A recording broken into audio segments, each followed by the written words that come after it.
Hey everybody, welcome to another week of On the Job.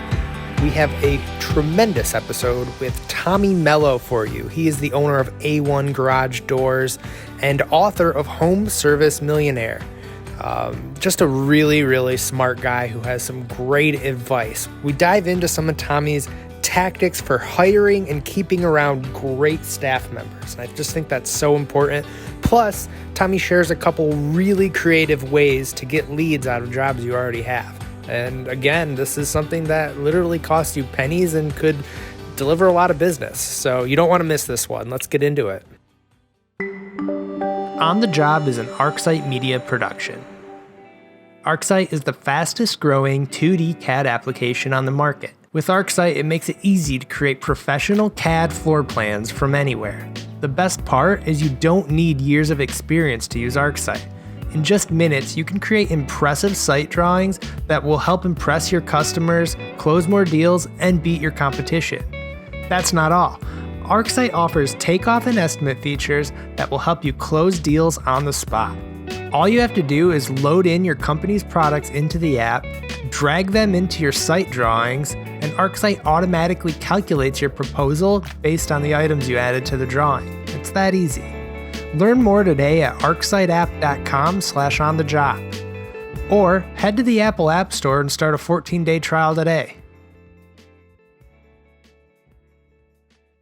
All right, so we are here with Tommy Mello, who, thank you so much for coming on the show. I on like a wild card, I'm like, man, maybe he'll come on. And you said yes. I feel like we have a podcast going in the same lane, and you've paved such a great way from what I've seen. And, for people who probably maybe haven't heard of you quite yet, could you maybe give us a quick background? And thanks again for coming. Yeah, no, appreciate being on here. I own a company called A1 Garage Door Service, and we're in 15 states now. I'm going to be probably in 25 by the end of this year. Wow. No easy feat.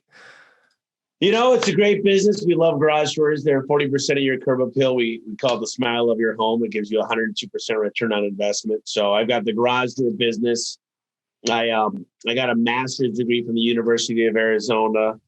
I'm really into lead generation quite a bit as well. And then I wrote a book called The Home Service Millionaire. Great.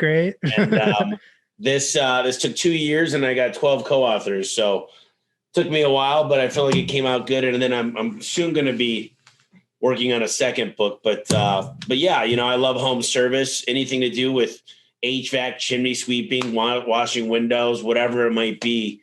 Awesome. They're very similar. So I'm infatuated with the way business works and love talking about it. I don't watch as much football or watch sports. I talk business and I talk home service all the time. So it's my passion. Talk about a great place to be then. That's awesome. Did the book just come out pretty recently or just been? It came out actually in the beginning of 2019. Okay. Still pretty recent then.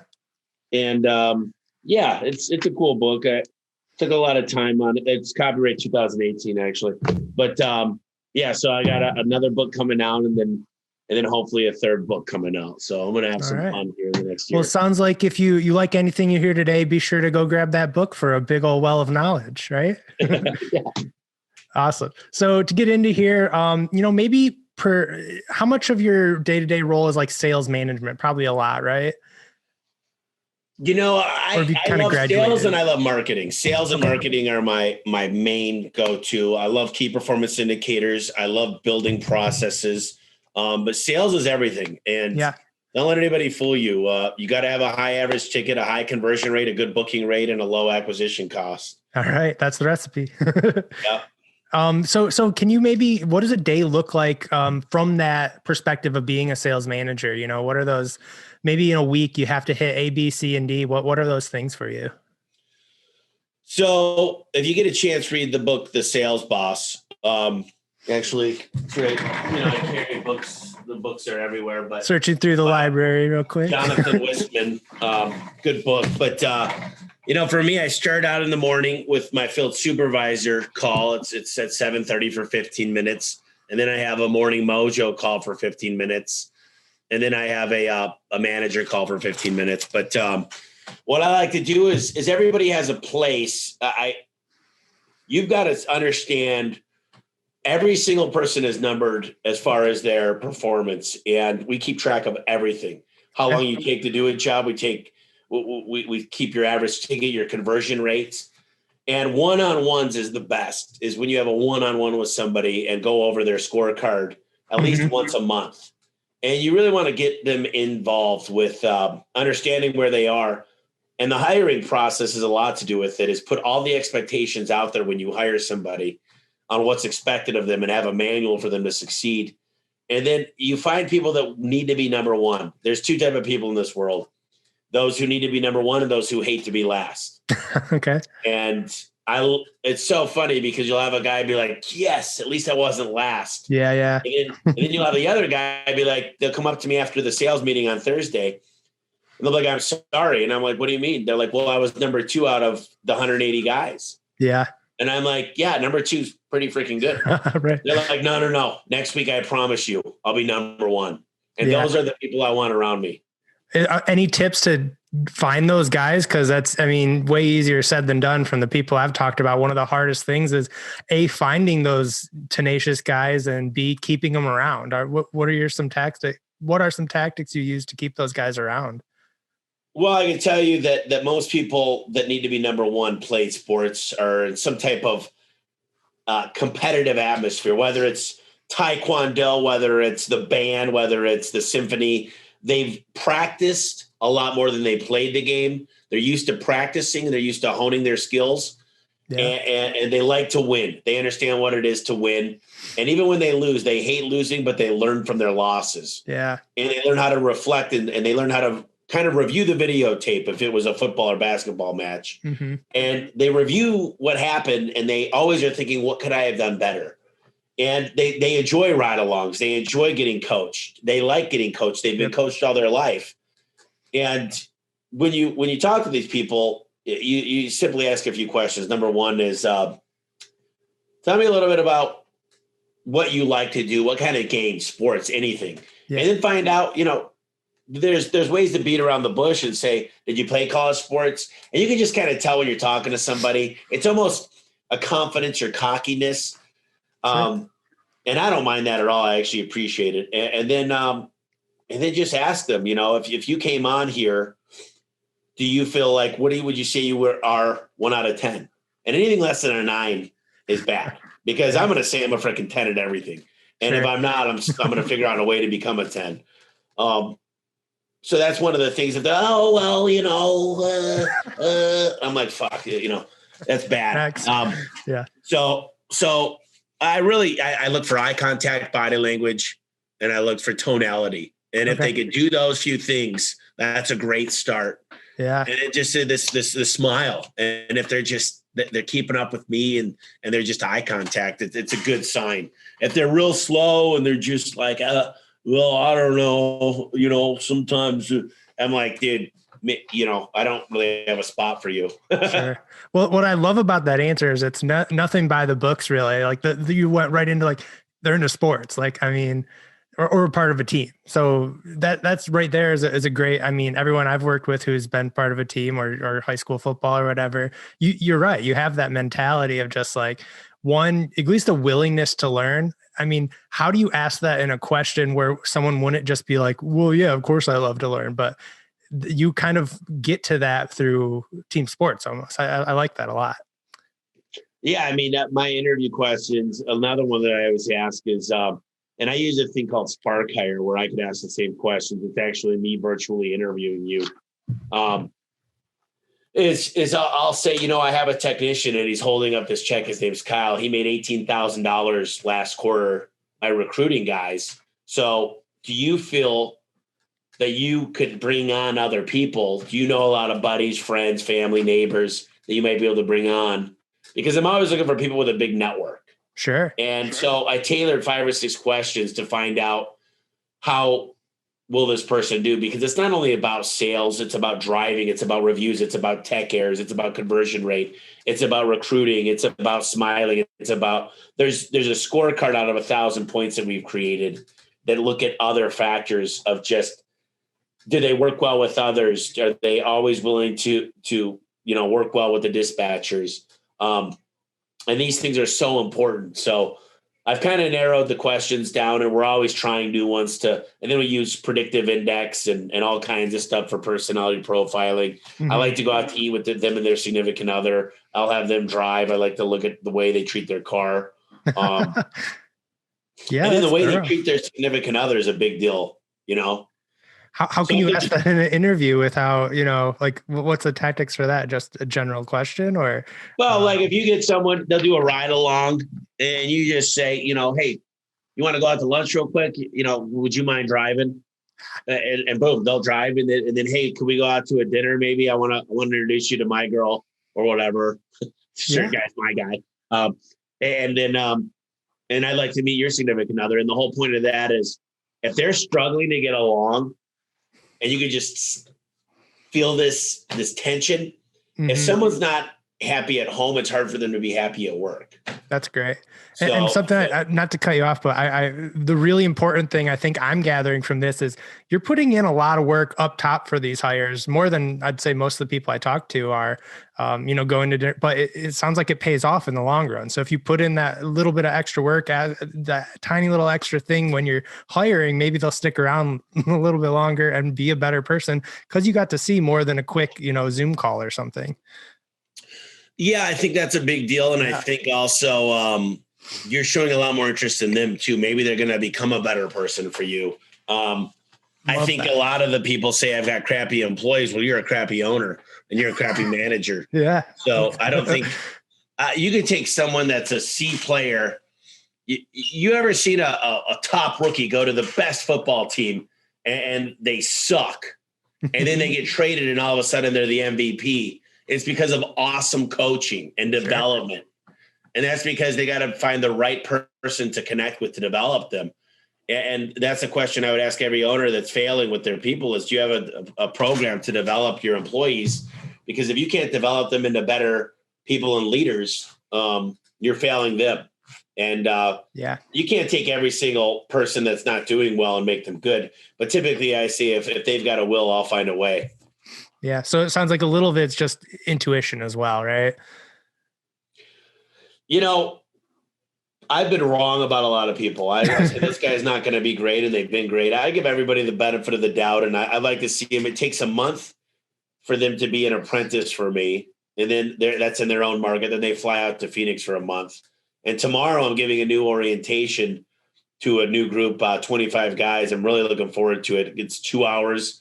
And the way I start out my meeting is I say this: if you last for this company, first of all, you're going to make six figures. Secondly, this is going to be the most important meeting of your life. So take a lot of notes and pay attention. Right? Okay. That's great. Now, I don't want to pivot too far away from this, but it's just in the zeitgeist right now. Everyone's has different strategies. And I think this is a research topic around this industry right now. So I want to talk about it. And as much as I'm sick of talking about it, I want to talk COVID just real quick. How have you been able to pivot? Were you able to pivot? Unfortunately, you mentioned that you just recovered. I'm glad you're doing better. I can edit that out too if you don't want that in there. No, please let me know. But yeah, just were you able to pivot? Did you find some strategies? How did that work for you guys? Yeah, we told everybody that's a CSR. We paid for a performance for our call center, so we let them all check out a computer, and now they're virtual. So I've got 40 virtual CSRs. That worked really, really well. As far as we did a lot of distancing in the interim and not had big groups all in one place because we had certain groups come down with quarantines and stuff. But overall, what we found was with a lot of local businesses stopped advertising because they were shut down, whether it was a florist, a restaurant, a bar, a hotel, tanning booth, whatever it was, gyms. What that did is that opened up remnant space for TV, radio, and billboards. So we were able to get 5 times the viewership at a fifth of the cost. Oh, so we hit the gas in marketing. And I think we had 158 people when the pandemic started. We just crossed 310. Wow. I mean, and a surprising uptick, at least surprising for me, was all the people being stuck at home wanting to do more homework. So for the home service industry, if you were out there, like you said, you were with when you're typing it in, if you have your search ads running, or if you, broadcast whatever you're doing, people were searching to get their work on their home done during the pandemic, or still are. So if you were on top of that, I'm sure that worked really well. It's been crazy. It's been a fun ride. I mean, I'm not happy about the pandemic, but I'm happy about the way our company dealt with it. Yeah, sounds like it. Any like words of wisdom before we pivot away from this, of just like, if someone is just now getting back in the, regulations have just kind of loosened up again, and people are probably ready to hit the ground running, if hopefully they are. Any quick, advice? I'll tell you this, for every disaster lies an opportunity. Whenever a stock goes down, someone else has shorted that stock and made money. So it's being able to find something good out of everything. And the housing crisis, I was able to turn into a huge win. The pandemic, although a lot of people, going through a lot, and like you said, I just went through it. There's still a shiny light at the end of it. And I don't mean that. A lot of bad stuff has happened, and I don't feel good about it, but we came out, there's a lot of losers. We came out a winner. And it's being able to make lemons into lemonade. Yeah. And that's what we did. So just keep your head up, communicate well with your staff. And what I learned more from this pandemic than anything is people got my back. They're willing to fight with me, the fight, the good fight. And a lot of people came into this very office and said, hey, I want you to cut my pay in half till this gets done, because we want to stay kicking ass. And I didn't take them up on that. But it meant a lot to me that so many people came in and said, whatever it takes, we're going to stick with you. And that means a lot to my leadership and culture. Absolutely. I mean, that goes right back to, your hiring process, and you're finding the right people. And if that's not evidence of it, I don't know what is. That's awesome. I mean, and just a great environment too. Something we talked about on some of these others that I've been recording real quick is just the humanistic quality of sales leadership, that so many people, probably don't give it enough of a chance, or overlook it. I feel like that's so important that at least I'm not hearing people talk about enough. It's like, all it takes is being a good person to your staff sometimes, and that makes them stick around longer and work harder for you. Do you find that? Yeah, I mean, I'm sure you do. It's little things. We've got Big Buck Hunter. We've got Golden Tea. We've got lots of games, the classics machines, and we've got the iced tea machines and the popcorn machines and the hot dog and the shaved ice. I just try to do nice things for people and tell them that, if you don't have the money to do really, really nice things, make pancakes for your staff one morning. Tell them how great they're doing. Go play Frisbee. These things don't cost a lot of money. Have a picnic. And to tell somebody they're doing good, or buy them movie tickets randomly, random acts of kindness just go a long way. A little bump on the shoulder, a little, tell somebody, invite them over for Thanksgiving when they don't have a Thanksgiving family to dinner to have. So, it's not always about the money. A lot of people, we have an employee of the month every month. We have an employee parking spot. We have a newsletter that we take awesome pictures of what people do outside of work. And I think that stuff goes a long way. It does. I can't commend you enough for, and having it be important to you too is half, because you could do it. Anyone can say, oh, I guess I should have an employee of the month. I better start doing that. But having the initiative to want to do it is the thing that you need to make sure that you have. It's a lot right now. As good as I could do, I always feel like I could do better. And there's so many things. There's just not enough time in the day. Not when you're trying to grow. I'm trying to build this thing into a machine that's going to be $1 billion machine. And to do that is we're running, we're sprinting, and we're always sprinting. And I'll tell you one thing is, people go, why don't you ever slow down? Is because when I slow down, everybody goes, finally get to take a break. And that's the last thing you want. I don't want anybody ever feeling like it's time to slow down and take a break, because there's no time to take breaks. Huge. And something that you said is very funny. We just got done with a huge market research assignment, and talked to a bunch of sales managers, and the number one thing everyone was saying is, I just need more time in the day. So if anyone could solve that one, you got a great business plan there. And it seems so simple, right? Like everyone probably thinks that, but it's the most true thing about this industry, because if you had more time, you can get to more houses, you close more sales, and you close more sales, you get more revenue. Well, it's the processes, I think, too. The processes. Yeah, sure. Go. For some reason, people don't really itemize their day. Keeping a really, really strong calendar. And then when the stuff comes up that you need to work on, actually jumping head first and just doing it. It's called pig-headed discipline. And when you could live and breathe and die by the calendar, and you could go head first and really attack obstacles and complete projects. I think the project management side of a business is working on the business, not in the business. And when you could develop better standard operating procedures and better KPIs, systems, and manuals, what happens is it frees up time. Mm-hmm. And it's done through software, and it's done through policies and procedures. And when you get really, really good at it, my goal this year is to build the ultimate processes and software stack. And just boom, boom, set it and go do it again. Then go do it again. Then go do it again. And then go to another market, buy another company. And when you can do that, you could be $1 billion company pretty easily. That's great. That's on my list. Literally one of the next questions here is, what tech are you excited about right now? I feel like, obviously we're this podcast sponsored by a technology company in the space. So got to touch on it. What are you excited about? Even if it's just a CRM that you love, what's your go-to? Anything, take this as you will. Well, we use Service Titan. Okay. Yeah. And I appreciate Service Titan. I will say this, I've got 4,000 call tracking numbers. We somewhat abuse the system because I use it so hard and push so hard.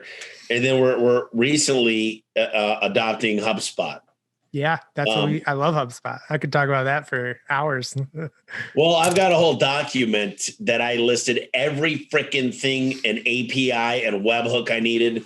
Yeah. And I'm not using it like normal people. I'm abusing. When I use a software, we're scraping municipalities to find people that pulled permits. We're using, there's a thing that tells you every single time someone pulls a permit, a software that we're actually scraping that as well. I'm using Sendoso to send my people gifts on their anniversary and birthdays and cards. I'm using it for A/B testing, mailers and landing pages. I'm using it for automatic text message with Twilio integrations. The deal is, and then it's got DataBox, crazy scorecard analysis charts. I'm just obsessed with this stuff. And the only other option I had was Salesforce, and it's just Salesforce is way over. It's a mess. Yeah. A quick background on me. I actually used to work for a HubSpot agency. So I would be a marketing agency that would help people who recently bought HubSpot and either help them launch their site and build all their automations and stuff. So, you did that. Yeah. I love it. I still do it here at my current job every day. Marketing automations, there's so much potential there. And talk about time saving and processes. You don't even need the processing in place. You just change a property and it does all your email follow-up for you. So email, text messaging, voicemail drops, handwritten cards, postcards. It links up with everything. The only thing it can't do, which is probably a year down the road, is AI. And if you got with a really good AI company, I know there's AI companies in India that actually have an English person that they hit the code. So they'll say, Hi, my name's Tommy with A1 Garage Door Service. I was wondering if we haven't been out there in a while. And I was wondering if I could set that up, and boom, they'll have all the commands of everything they could say. And then if they absolutely don't know, they have a button they hit and it says, I'm not really sure about that, but I'm going to transfer you over to someone that can handle that question better for you. And then literally the person comes on and says, yeah, what question did you have? And it's $6 an hour for these people to just hit certain codes. We're a year away, right? From that not being annoying. It's crazy shit. Yeah. I'm glad you're in a HubSpot. I might take you up on some stuff on that. Just we're building out. I've got a HubSpot partner that I'm working with, and he's just a badass developer. And I feel like there's nothing I can't ask him for. I've asked for crazy stuff. And he's like, yeah, we could do that with a webhook. Absolutely. Yeah. Feel free to email me whenever you want. I live and breathe HubSpot. So Cool. I almost think it's like overkill for most of the people I talk to, but if you can afford it, HubSpot is just like, it's marketing all in one. I use it to run all of our ads. I use it for everything. So like, here's some of the stuff. I'm going to integrate it into Intact. I'm integrating it into Dialpad, Paylocity, Lytics, Google Analytics, Facebook Schedule Engine, CallRail, Construction Monitor, Mailbox, Power Sendoso, Simply Noted, Twilio, Seamless.ai. Yeah. We're running a bunch of A/B testing. And it just keeps going. I've got all kinds of stuff that I'm integrating it into, and I'm just obsessed with it. Yeah. And I think what you'll find down the road, if anyone else is in this situation, hopefully this is good advice, but it can weed out some of those other softwares too. That's what I found anyway. So, we were spread across like, just a giant stack and, like just Google Analytics for one, you don't even need it once you have HubSpot. That's a very top of the line thing, but yeah, it takes care of everything. And if it doesn't take care of it, it's got to really, really, the thing that every business owner wants is they want everything to live in one dashboard. They want to understand their data, and HubSpot could be that solution for you. I mean, they don't have any native SMS tools, but I think they're okay. Twilio not as advanced as that. Yeah. But you can text. So everything that you could do from it works seamlessly with Zapier. I mean, what I love about it is between Zapier and webhooks, you can make it do almost anything. Yeah. Yeah.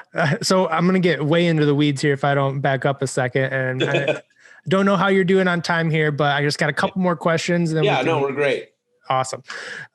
So I wanted to talk about away from tech. What about just marketing trends in general for generating leads? And, if some maybe creative ones that you're excited about, it doesn't have to necessarily be just, something as bland as Facebook ads or something like that. But unless that is working really well, what, if you could just name one or two, what would it be?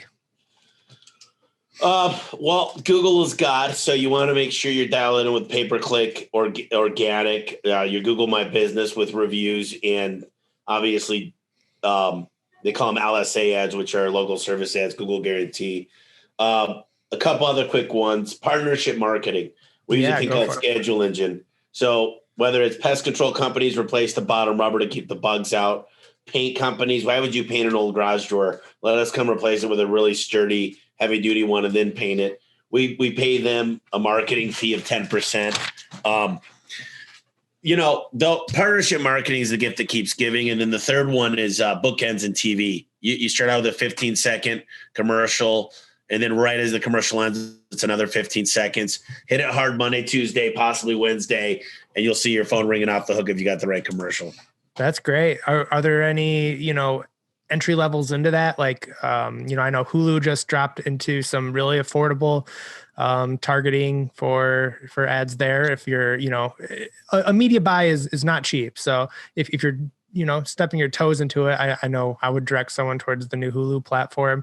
What have you been doing for that? And I mean, obviously you're probably on a larger scale than a lot of people listening. So if you could step your toes into it, is there anything you'd suggest? Yeah. They call it programmatic. So it's understanding. The first thing I would do is I do some regression testing and find out who my perfect avatar is, their age, their interests, their likes, their wants, their needs, their average credit score, their dual income. Find out if it's a male or female, then find out.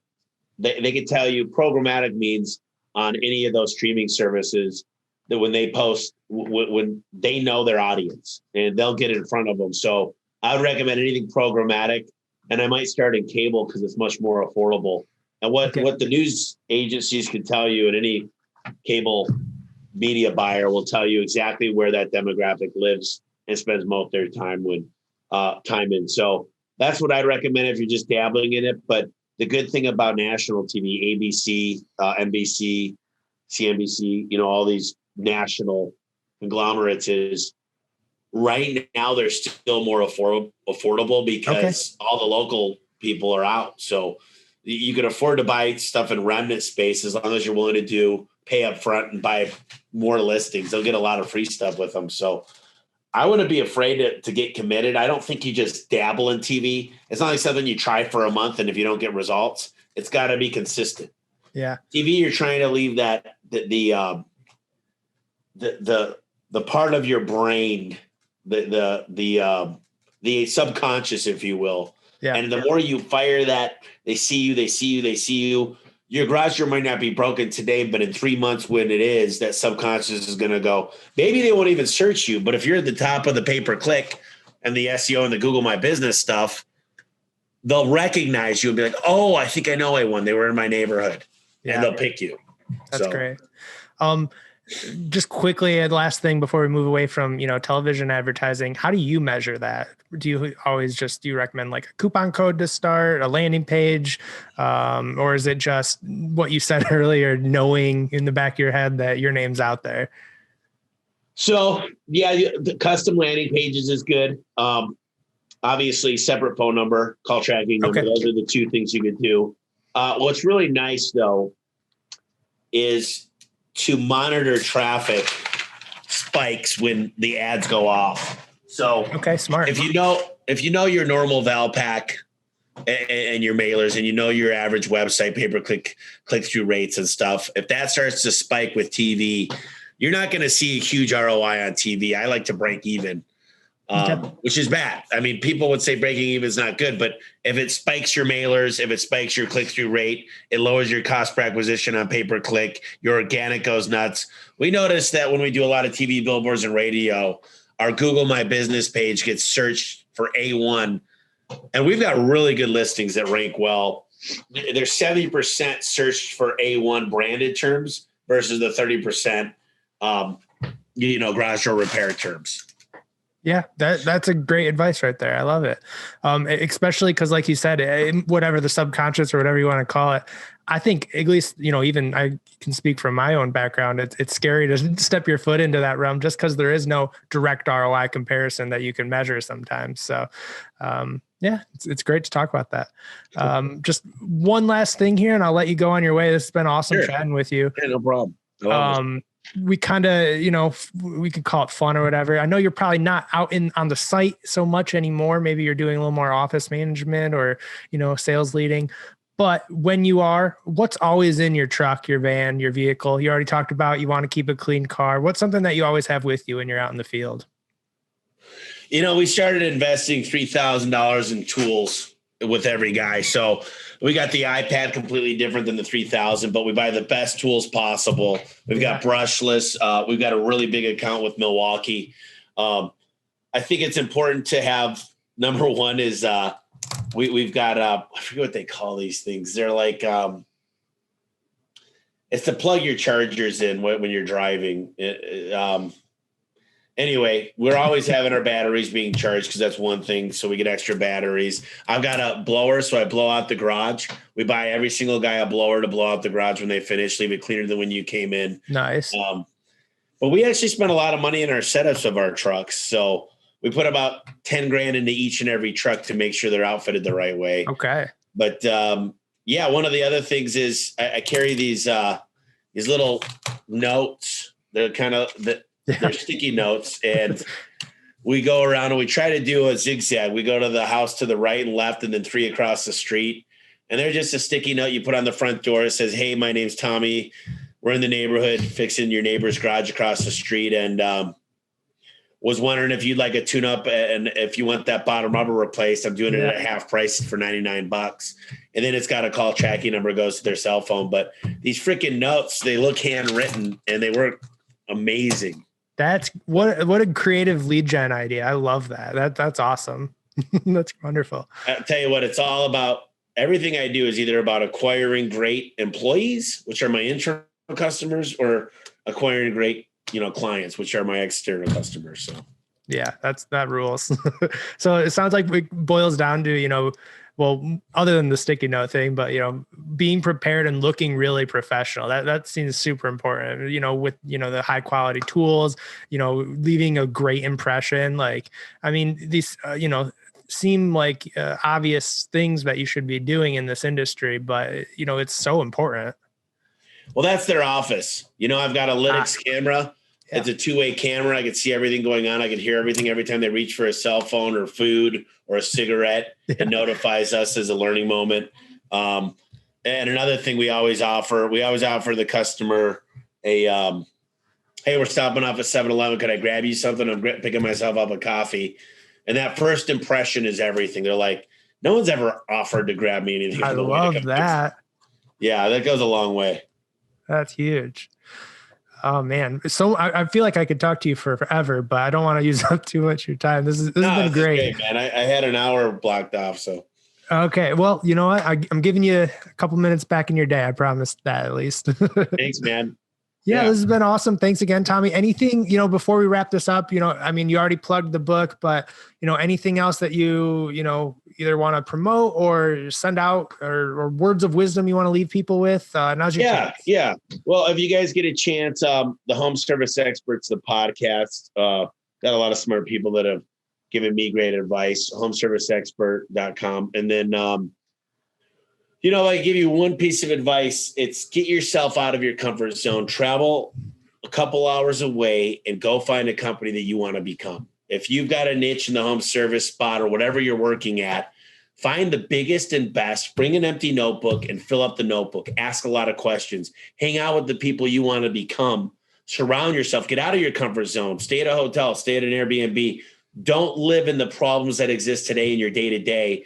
Clear your mind and engulf yourself with the information you receive from these successful people, and then put where you want to be on a whiteboard, and then reverse engineer from what years, what quarter, what month, what week, what day, and then figure out what needs to happen for you to become that. Because if you do that, I promise you, you can move barriers out of your way, and it'll really help you be able to focus on what's going to matter.